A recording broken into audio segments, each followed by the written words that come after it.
Joining us in the studio, we've got Bill from Halftime, and that's a big can you got there. That's Bill? right. This is an exciting one for us actually. So, Halftime, we're home to thousands of different beers and ciders, and when I say that this is the beer that I'm most excited about right now, that kind of means something. So this is actually our first ever collaboration, an awesome collaboration with our good friends down at Captain Lawrence. Oh, okay. So you guys actually worked on this beer. We did. We actually went to their brewery. We had a wonderful day with them brewing in the brew house. Came up with the recipe. Put some hops into the boiler there and did the whole process. It was a lot of fun. That's pretty cool. So now, what is this called? What's this beer called? So this beer is called Captain's Time Off. It's a New England hazy IPA. So for a lot of the listeners out there who may be averse to IPAs and say, "Oh, I hate IPAs," I want them to think about this a little differently. Generally and historically, with IPAs, the thing that most people don't like is the bitterness. Mm-hmm. But with this new style, the New England or hazy IPA, or the juicy IPA as people are calling it, doesn't have that bitterness, but it's got all that hop flavor to it. It really good. does. This is nice. And I've been drinking a lot of these New England IPAs because I've really just kind of got hooked on them. And this seems to be the new style. Like everyone's coming out with one of these. No question. This one, though, it feels like it's more of the juiciness.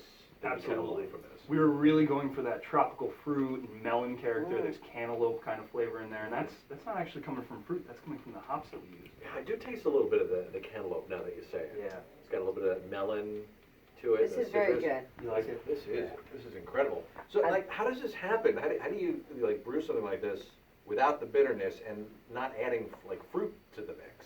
So it's kind of a mixture of different process as well as ingredients. So we use some really amazing hops in this one. We use Citra and Mosaic, as well as a kind of a newer hop on the scene called Palisade that really brings that kind of tropical fruit and melon flavor.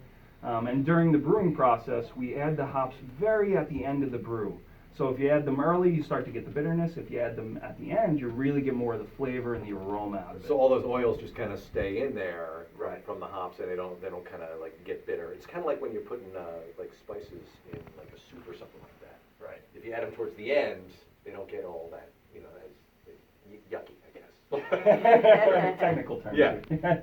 Yeah. So it really just kind of helps those flavors to shine through, and there's none of that bitterness on the back end. Just a touch of sweetness really rounds it out. Makes it a bright, beautiful beer, especially for a hot day, a nice sunny day like we got today. What's the alcohol content? This one is 6.9%, so just below that 7% barrier. A little bit more than the Omegang we had last week, but enough to let you know that it's there. This is great. The first IPA I think I ever tasted, or one of the first, was Captain Lawrence, and it's still one of my favorites. I mean, I love the Captain Lawrence IPA, so this is just even deliciouser. This is great. I mean, they definitely know what they're doing down there, and No it's so cool that you guys were able to be a part of that. Yeah, So we're really honored. So now, since this is like a special collaboration, this must be a pretty rare beer? So we are the only place that has it, obviously. We have it on draft at both of our locations, both on South Road in Poughkeepsie and Hoyt Avenue down in Mamaroneck. We have it on draft on the growler system, and we're selling crowlers, 32-ounce crowlers, at a really great price, $11 for 32 ounces of a New England Oh, wow, that is IPA. really good, yeah. That's a pretty good deal. So, we're really excited about this one, really excited to share it with everybody out there as well. It is delicious. Congratulations Awesome. on the Thank you. collaboration. Yeah. That's pretty cool. All right, so if you want to, try something really unique and something delicious, especially with the weather hopefully warming up for the weekend, head on over to Halftime and grab a crowler or 4 or 5 and fill up the cooler this weekend. It's going to be great. Refreshing and delicious. All right, Bill, thanks so much. We'll talk to you next week. Thanks, guys. All right.